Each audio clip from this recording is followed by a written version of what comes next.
Greetings, fellow Gorehounds, and welcome back to a Blood Splattered vlog. I'm the Horror Guru. And I'm Count Jackula. And today we're going to talk about The Puppetman, the latest film by Brandon Christensen, the director of Superhost. And both movies are also Shudder originals, so if you want to watch them, you're going to have to watch them on Shudder. But now that I got that out of the way, this movie, Puppetman, is about a teenage girl who's in college named Michael, who's lived a very rough life.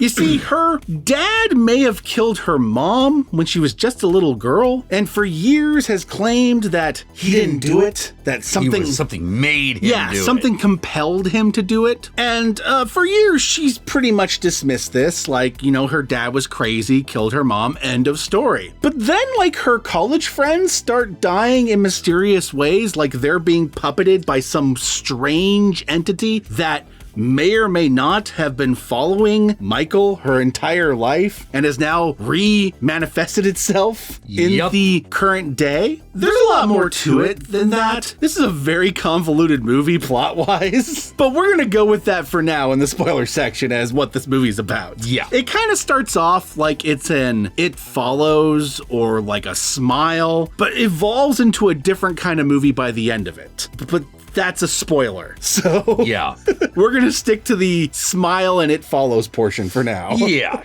So I dug this movie. I don't think it's as scary or as thematically resonant as some of those other movies I've mentioned. Yeah. But I think it's a solid movie overall. Oh, yeah. The main thing that really keeps this movie going is the mystery at the center of it is legitimately compelling. You're legitimately trying to figure out what is going on, and you can come up with some possibilities right off the bat. Yeah. You're like, okay, demon. Yeah, is there some sort of demon that's stalking her? Was there some sort of like thing put inside her that's doing this? Yeah. Maybe there is no demon, maybe there is no entity, maybe it's just her subconscious or something. Yeah, maybe she's got like subconscious carry powers. Or maybe it's like malignant. Yeah. You know? And you're just sort of like, okay, all this weird shit is happening to her where people are compelled to do things. And they're always like murderous or self-destructive. Yes. And they also seem to be a result of like some slight against her.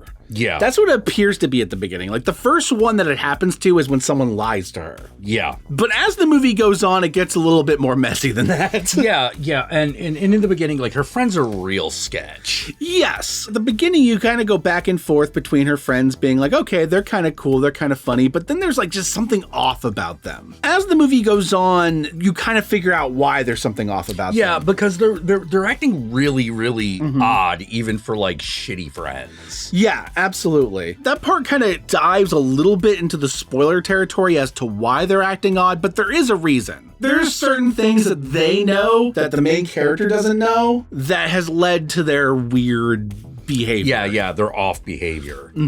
Especially her roommate. Yes. Who is the sketchiest of the sketch when it comes to all this. Oh, yeah. The effects in this movie are really solid. Like, every time a character death happens, you can tell that it's all practical up until it couldn't possibly be. Yeah. Until it's obviously Until they have, like, no choice but to, like, do something a little digital. It works. It looks, like, really good and visceral. Yeah.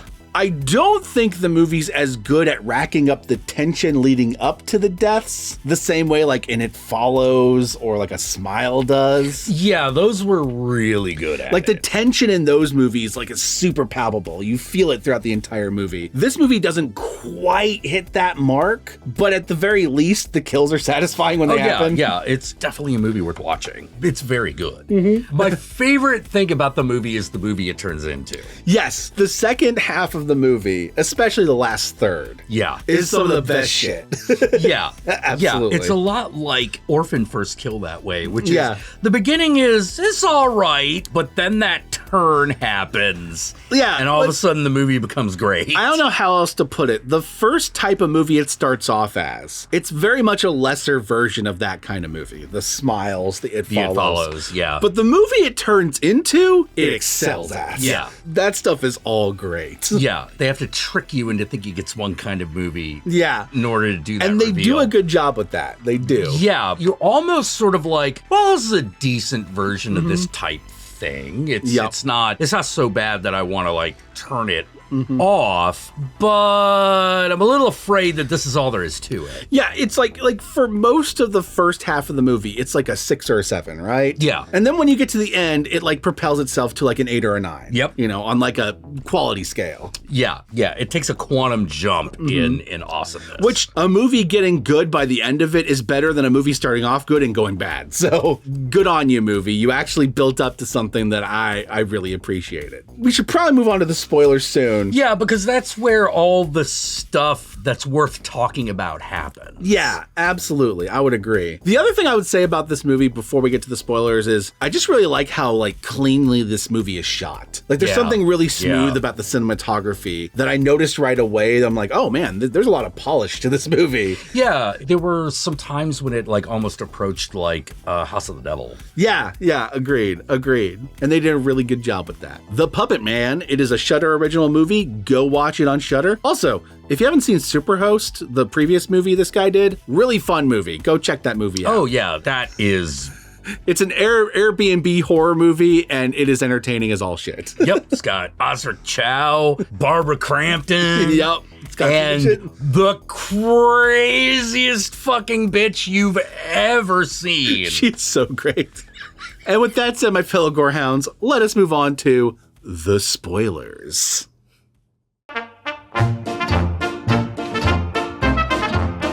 All right, so the first spoiler I'm going to give you is what is the answer to this thing that is causing all the Puppetman things. So it is a thing that was put inside her. She was basically a vessel for a demon or a god named Dolos. I believe they refer to it as a demon more than a god, but but it like straddles that line. But there is a cult of Dolos, essentially, that her family was a part of. Yeah. So the reason why her friends act so weird is because, first off, the friends know about her dad, and she didn't think they knew about that. So they were first acting weird because she's the daughter of the killer guy. Yeah, of the Puppetman killer. Yes. So that's the first reason. The second reason is the roommate has been, like, studying her for months, and all her weird like sleepwalking behaviors and the weird shit she's doing, and has kind of figured out the Puppetman thing before she has. Yeah. And so a lot of this movie is her retracing her roommate's research to figure out what's going on with herself.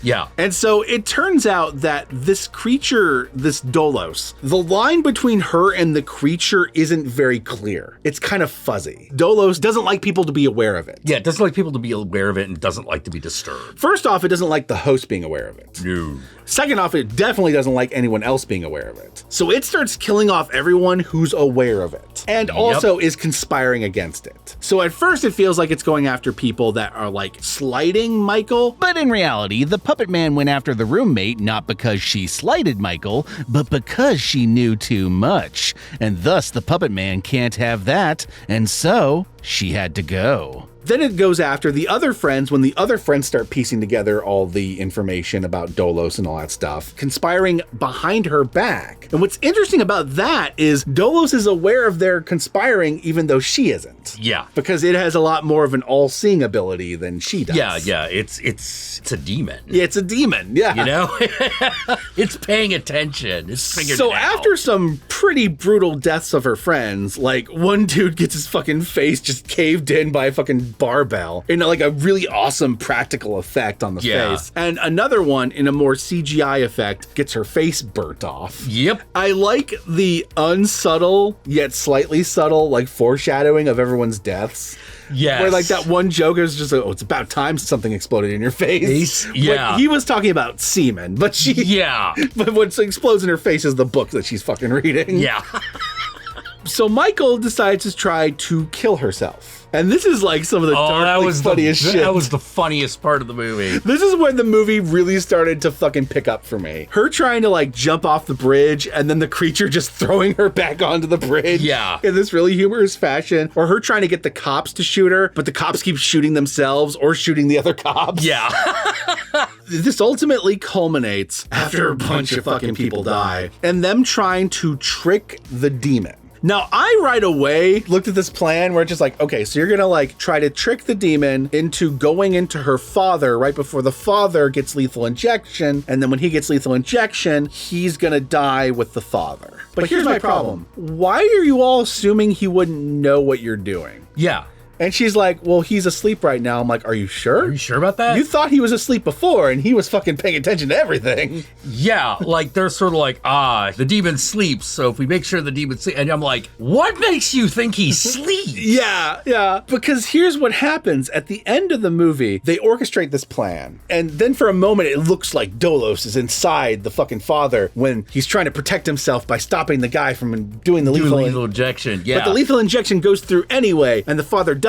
But right before the father dies, he has this moment of like, wait, what the fuck? And then it's like, oh, we've defeated the demon. The evil is finished. The evil is vanquished. Right. But then, like, we do that slow push in on Michael and that grin going across her face. And that's when you realize, wait, Michael wasn't actually here this entire last act. Yeah. This entire last act has been the demon playing everyone. Yeah. Into convincing them that they just killed him so that they're no longer aware of his presence. Yeah. And more importantly, Michael isn't aware of his presence. And he can continue to act in secret. Yep, because he's a trickster. Yeah, the ritual that they do in order to keep Dolos asleep most likely put Michael to sleep. Now Dolos is just That's how I read it too. Is the greatest trick the devil ever pulled. Was convincing everyone he didn't exist. Yes. Yeah.